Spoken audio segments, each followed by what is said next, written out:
मानवों की तरह ब्रह्मांड के ग्रह, सूर्य, तारे, चंद्रमा, यहाँ तक कि हमारी पृथ्वी, सूर्य भी जीवन मरण से परे नहीं है। आने वाले समय में धरती का विनाश होगा यह निश्चित है, मगर वो किस तरीके से होगा इस पे अभी भी संशय बना हुआ है। आज से 5 अरब साल पहले ना सूर्य था ना ही उसके ग्रह।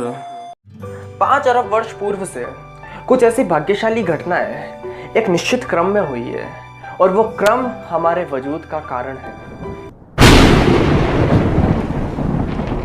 शुरुआती दौर में धरती पे बिल्कुल नरक जैसे हाल रहे थे।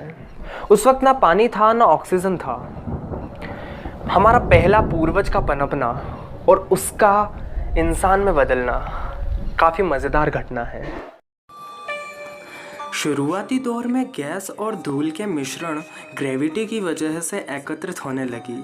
गुरुत्वाकर्षण की वजह से ये घूमने लगा, कोणीय त्वरण बढ़ता गया और सेंटर ऑफ मास पर प्रेशर बढ़ने की वजह से सूर्य का निर्माण हुआ। धीरे धीरे पूरा सौरमंडल अस्तित्व में आया। हमारी पृथ्वी अब वजूद में आ चुकी थी। गोल्डीलॉक पोजीशन को मैं समझाने की कोशिश करता हूँ।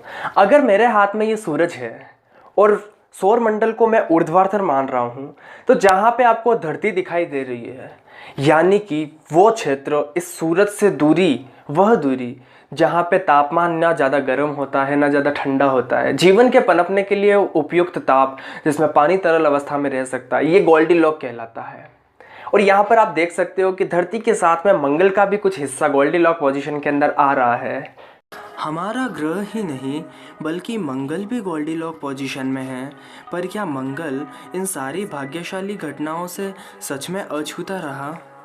कुछ वैज्ञानिकों का इतना भारी भरकम दावा होता है कि मंगल के ऊपर पहले मार्शियंस रह चुके हैं। ज़्यादा बड़े नहीं, भले ही वो सिंगल सेल हो, लेकिन पूरी संपत्ति दाव पे लगा के उनका इतना मजबूत दावा होता है कि मार्शियंस अस्तित्व में थे।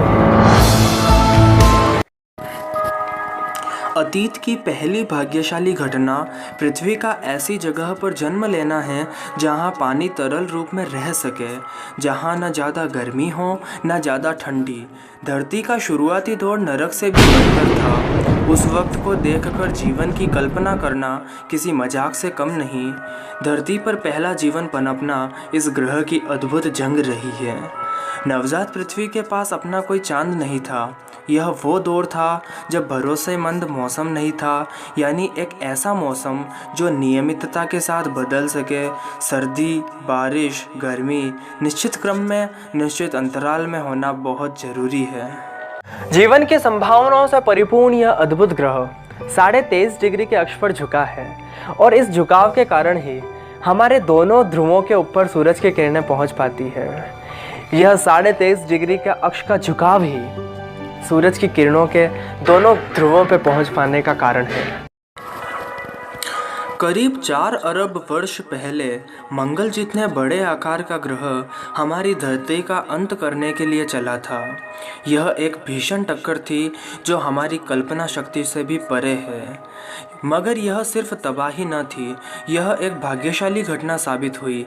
टक्कर ने धरती की सतह के सारे हल्के पदार्थ को अंतरिक्ष में फेंक दिया। शनि की तरह उस वक्त हमारी धरती के भी चारों ओर कुछ इसी तरीके का मलबा जमा हो रखा था, लेकिन गुरुत्वाकर्षण की वजह से ये पूरा मलबा एक जगह इकट्ठा हुआ और दूसरी भाग्यशाली घटना के रूप में चंद्रमा ने जन्म लिया। यह चंद्रमा भले ही हमारा उपग्रह रहा हो, लेकिन ये आकार में बहुत बड़ा था, एक ग्रह का जितना बड़ा।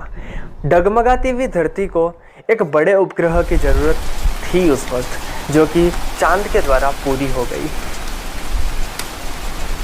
पृथ्वी अपने अक्ष से ना गिरे, उसके लिए इसे बड़े चांद की ज़रूरत थी। चांद ना होता तो मौसम नियमित ना होता और धरती पर जीवन शायद ही पनपता।